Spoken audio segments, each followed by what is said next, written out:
Chapter 9. A Break in the Chain.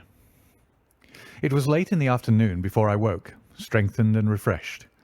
Sherlock Holmes still sat exactly as I had left him, save that he had laid aside his violin and was deep in a book. He looked across at me as I stirred, and I noticed that his face was dark and troubled. "You have slept soundly," he said. "I feared that our talk would wake you." "I heard nothing," I answered. "Have you had fresh news, then?" "Unfortunately, no.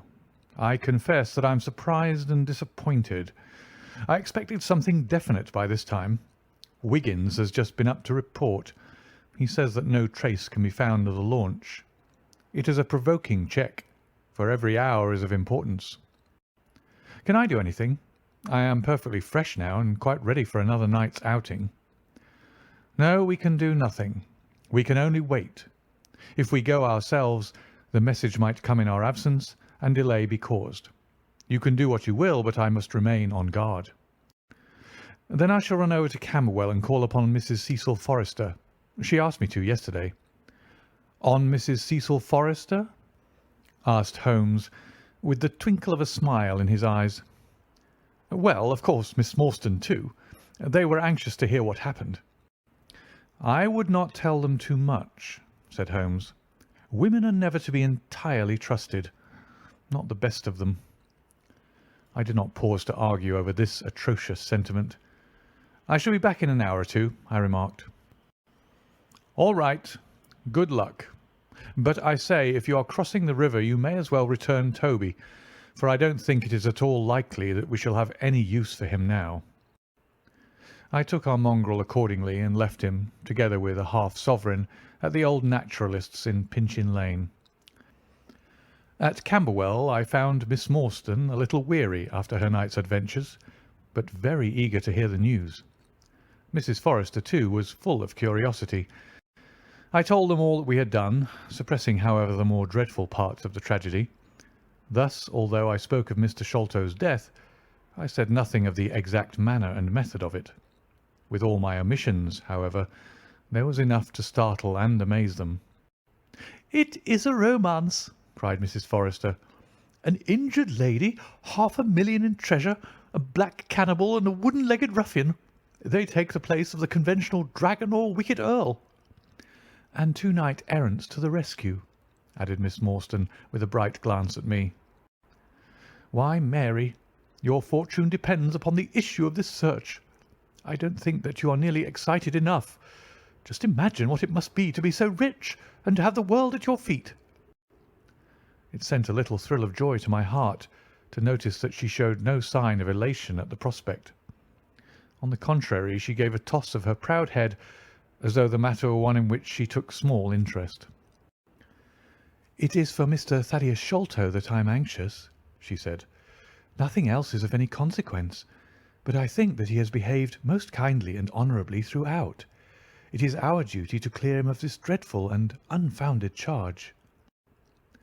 It was evening before I left Camberwell, and quite dark by the time I reached home. My companion's book and pipe lay by his chair, but he had disappeared. I looked about in the hope of seeing a note, but there was none. "I suppose that Mr. Sherlock Holmes has gone out," I said to Mrs. Hudson as she came up to lower the blinds. "No, sir. He's gone to his room, sir. Do you know, sir," sinking her voice into an impressive whisper, "I'm afraid for his health." "Why so, Mrs. Hudson?" "Well, he's that strange, sir. After you was gone, he walked and he walked, up and down until I was weary of the sound of his footstep. Then I heard him talking to himself and muttering, and every time the bell rang out he came on the stairhead with, 'What is that, Mrs. Hudson?' And now he's slammed off to his room, but I can hear him walking away the same as ever. I hope he's not going to be ill, sir. I ventured to say something to him about cooling medicine, but he turned on me, sir, with such a look that I don't know how ever I got out of the room." "I don't think that you have any cause to be uneasy, Mrs. Hudson," I answered. "I've seen him like this before.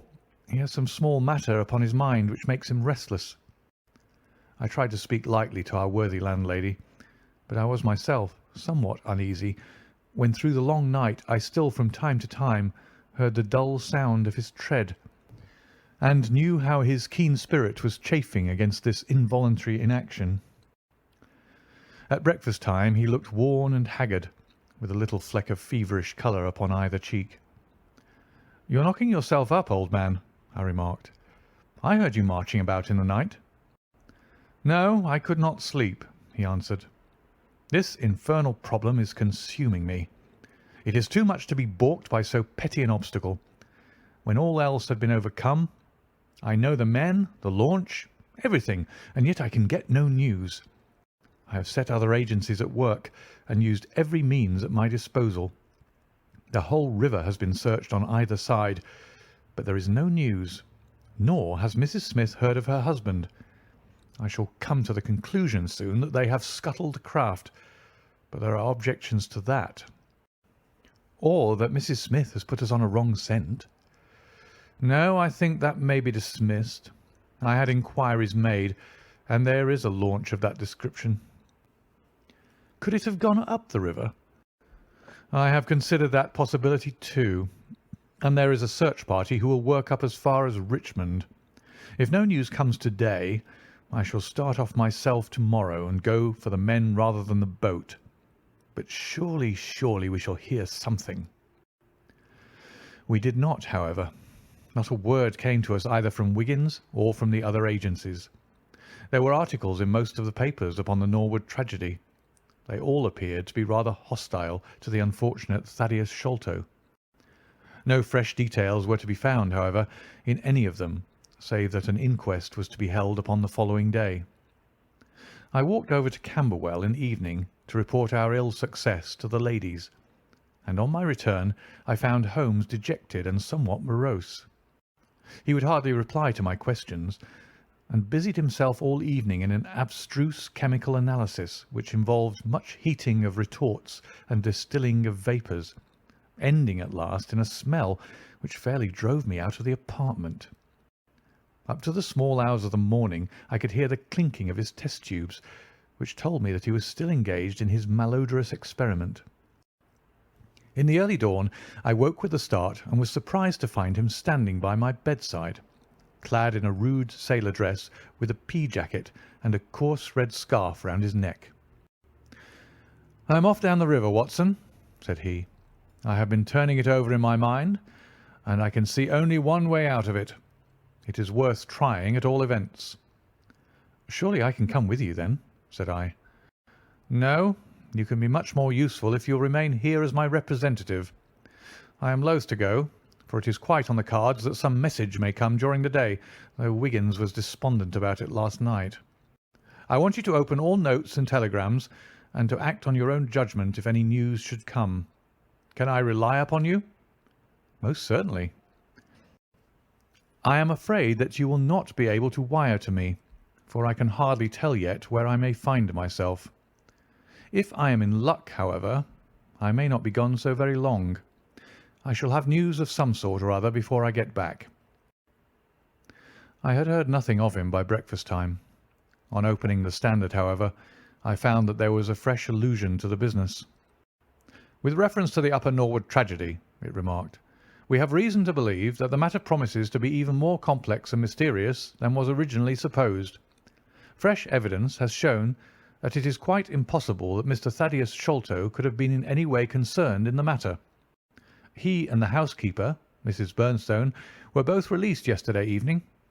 It is believed, however, that the police have a clue as to the real culprits, and that it is being prosecuted by Mr. Athelney Jones of Scotland Yard, with all his well-known energy and sagacity. Further arrests may be expected at any moment." That is satisfactory so far as it goes, thought I. Friend Sholto is safe, at any rate. I wonder what the fresh clue may be, though it seems to be a stereotype form whenever the police have made a blunder. I tossed the paper down upon the table, but at that moment my eye caught an advertisement in the agony column. It ran in this way: "Lost. Whereas Mordecai Smith, boatman, and his son Jim left Smith's Wharf at or about 3 o'clock last Tuesday morning in the steam launch Aurora, black with 2 red stripes, funnel black with a white band.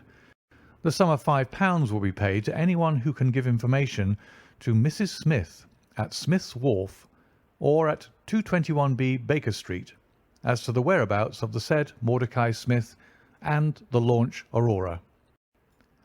This was clearly Holmes's doing. The Baker Street address was enough to prove that. It struck me as rather ingenious, because it might be read by the fugitives without their seeing in it more than the natural anxiety of a wife for her missing husband. It was a long day.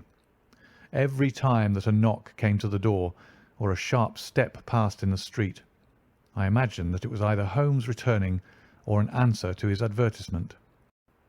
I tried to read, but my thoughts would wander off to our strange quest and to the ill-assorted and villainous pair whom we were pursuing. Could there be, I wondered, some radical flaw in my companion's reasoning? Might he be suffering from some huge self-deception? Was it not possible that his nimble and speculative mind had built up this wild theory upon faulty premises? I had never known him to be wrong, and yet the keenest reasoner may occasionally be deceived. He was likely, I thought, to fall into error through the over-refinement of his logic, his preference for a subtle and bizarre explanation when a plainer and more commonplace one lay ready to his hand. Yet, on the other hand, I had myself seen the evidence, and I had heard the reasons for his deductions. When I look back on the long chain of curious circumstances, many of them trivial in themselves, but all tending in the same direction, I could not disguise from myself that even if Holmes's explanation were incorrect, the true theory must be equally outre and startling. At 3 o'clock in the afternoon there was a loud peal at the bell, an authoritative voice in the hall, and, to my surprise, no less a person than Mr. Athelney Jones was shown up to me. Very different was he, however, from the brusque and masterful professor of common sense who had taken over the case so confidently at Upper Norwood. His expression was downcast, and his bearing meek, and even apologetic. "Good day, sir, good day," said he. "Mr. Sherlock Holmes is out, I understand?" "Yes, and I cannot be sure when he'll be back, but perhaps you would care to wait. Take that chair and try one of these cigars." "Thank you. I don't mind if I do," said he, mopping his face with a red bandana handkerchief. "And a whisky and soda?" "Well, half a glass. It is very hot for the time of year, and I have had a good deal to worry and try me. You know my theory about this Norwood case?" "I remember that you expressed one." "Well, I've been obliged to reconsider it. I had my net drawn tightly round Mr. Sholto, sir, when pop, he went through a hole in the middle of it. He was able to prove an alibi which could not be shaken. From the time that he left his brother's room he was never out of sight of some one or other. So it could not be he who climbed over roofs and through trapdoors. It's a very dark case, and my professional credit is at stake. I should be very glad of a little assistance." "We all need help sometimes," said I. "Your friend, Mr. Sherlock Holmes, is a wonderful man, sir," said he, in a husky and confidential voice. "He's a man who is not to be beat.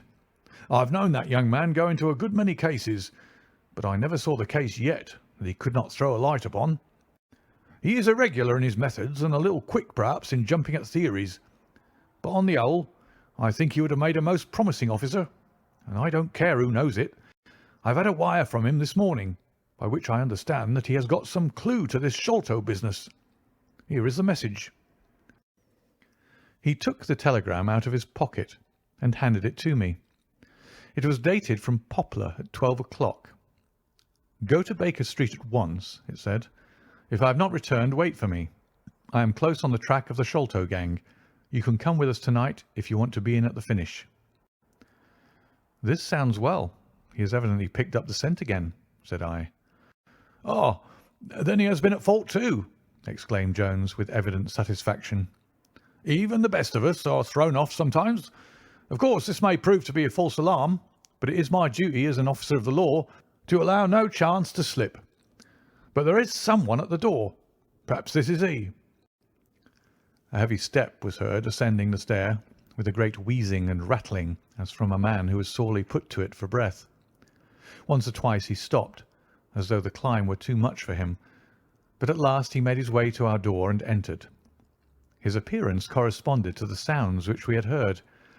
He was an aged man, clad in seafaring garb, with an old pea-jacket buttoned up to his throat. His back was bowed, his knees were shaky, and his breathing was painfully asthmatic. As he leaned upon a thick oaken cudgel, his shoulders heaved in the effort to draw the air into his lungs. He had a coloured scarf around his chin, and I could see little of his face save a pair of keen dark eyes, overhung by bushy white brows and long grey side whiskers.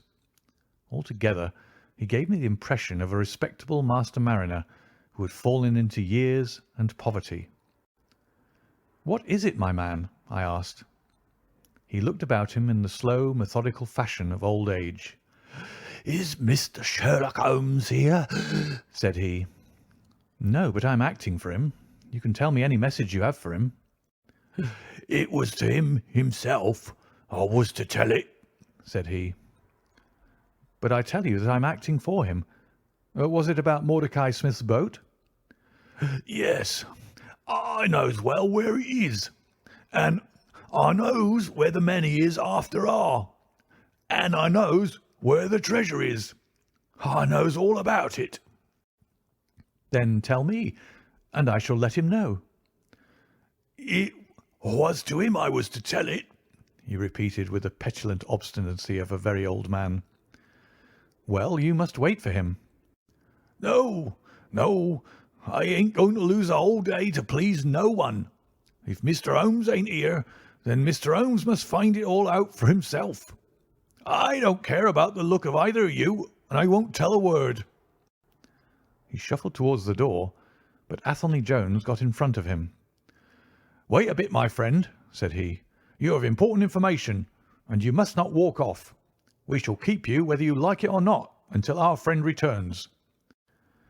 The old man made a little run towards the door, but as Athelney Jones put his broad back up against it, he recognised the uselessness of resistance. "Pretty sore treatment, this," he cried, stamping his stick. "I come here to see it, gentlemen, and you two, who I never saw in my life, seize me and treat me in this fashion." "You will be none the worse," I said.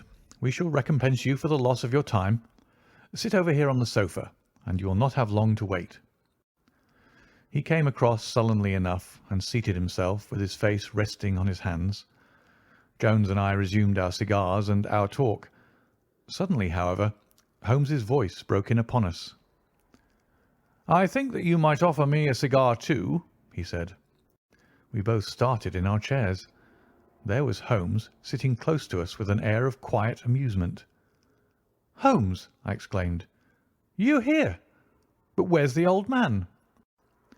"Here is the old man," said he, holding out a heap of white hair. "Here he is. Wig, whiskers, eyebrows and all. I thought my disguise was pretty good, but I hardly expected that it would stand that test." "Ah, you rogue!" cried Jones, highly delighted. "You would have made an actor, and a rare one. You had the proper workhouse cough, and those weak legs of yours are worth £10 a week. I thought I knew the glint of your eye, though. You didn't get away from us so easily, you see." "I have been working in that get-up all day," said he, lighting his cigar. "You see, a good many of the criminal classes begin to know me, especially since our friend here took to publishing some of my cases. So I can only go on the warpath under some simple disguise like this." "You got my wire?" "Yes, that was what brought me here." "How has your case prospered?" "It has all come to nothing. I've had to release 2 of my prisoners, and there is no evidence against the other 2. "Never mind. We shall give you 2 others in the place of them. But you must put yourself under my orders. You are welcome to all the official credit, but you must act on the line that I point out. Is that agreed?" "Entirely, if you'll help me to the men." "Well, then, in the first place I shall want a fast police boat, a steam launch, to be at the Westminster Stairs at 7 o'clock." "That is easily managed. There's always one about there, but I can step across the road and telephone to make sure." "Then I shall want 2 stanch men in case of resistance." "There will be 2 or 3 in the boat. What else?" "When we secure the men we shall get the treasure. I think that it would be a pleasure to my friend here to take the box round to the young lady to whom half of it rightfully belongs. Let her be the first to open it. Eh, Watson?" "It would be a great pleasure to me." "Rather an irregular proceeding," said Jones, shaking his head. "However, the whole thing is irregular, and I suppose we must wink at it. The treasure must afterwards be handed over to the authorities until after the official investigation." "Certainly. That is easily managed. One other point. I should much like to have a few details about this matter from the lips of Jonathan Small himself. You know I like to work the detail of my cases out.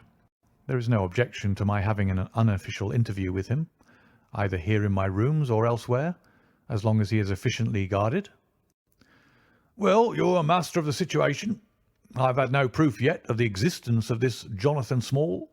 However, if you can catch him, I don't see how I can refuse you an interview with him." "That is understood, then." "Perfectly. Is there anything else?" "Only that I insist upon your dining with us. It will be ready in half an hour. I have oysters and a brace of grouse, with something a little choice in white wines.